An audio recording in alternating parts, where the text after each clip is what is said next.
Бала күнімде әкем деп сөз бастағаны сол еді, көзіне жас толып, күліп тұрған жүзін теріс бұрды.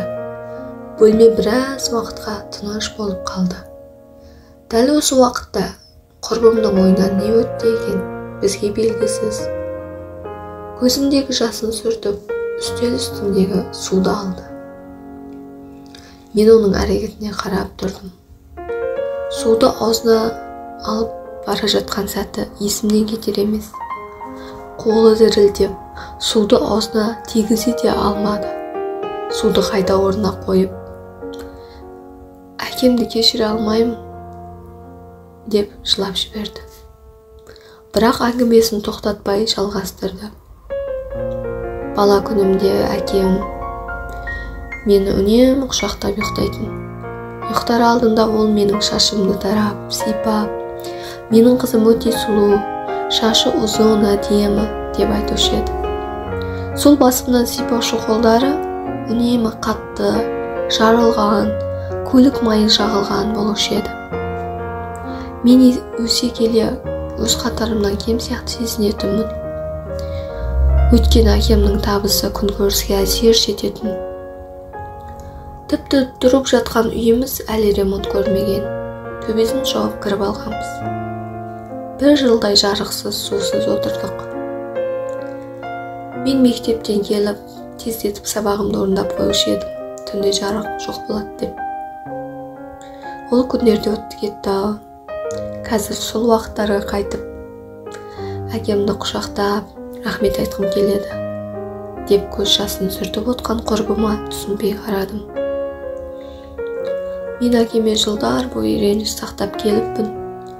Өз қатарымнан кем сезінгенім үшін, үйіміз бітпей суықта тұрғанымыз үшін, барлық сыныптастарым мектеп бітіру кешіне барып, мен бармай қалғаным үшін, жақсы оқуға түспей қалғаным үшін де, анам мен кейде ұрысқандары үшін, барлығы үшін әкемді кінәлап, әкеме ренжіп келдім. Ал қазір ойласам, әкем қолынан келгенше еңбектеніп, бізге нан тауып келіпті. Өзі жаңа киім кимей, бізге мектепке форма алып беріпті. Біз үшін түндері аз ұйықтап, күндіз көп жұмыс жасапты. Қазір ол кісі кәріді, белінде күш жоқ. Айтқым келгені, бәрібір жақсы көріп, кейде ренжимін, кейде кінәлаймын, бірақ бәрібір әкемді жақсы көрем екен деп сөзін аяқтаған құрбыма қарап, я, әкеңнің орны бөлек болар екен. Әкем мен анам ажырасқанына 10 жылдай болыпты. Қазір әкемнің отбасы, балалары бар. Бала күнімде көп кездесіп тұрушы едік. Есейе келе көп кездеспейтін болдық.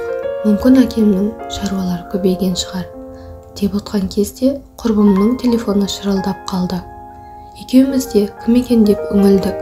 Қарасақ, папа деген жазу тұрды. Телефонын алып, алло деп еді. Телефонның арғы жағынан әкесі, қызым, қайдасың? Кеш батып кетті ғой, тез қайт үйге. Содан соң құрбым үйіне кетті. Ал мен бөлмеде жалғыз қалдым.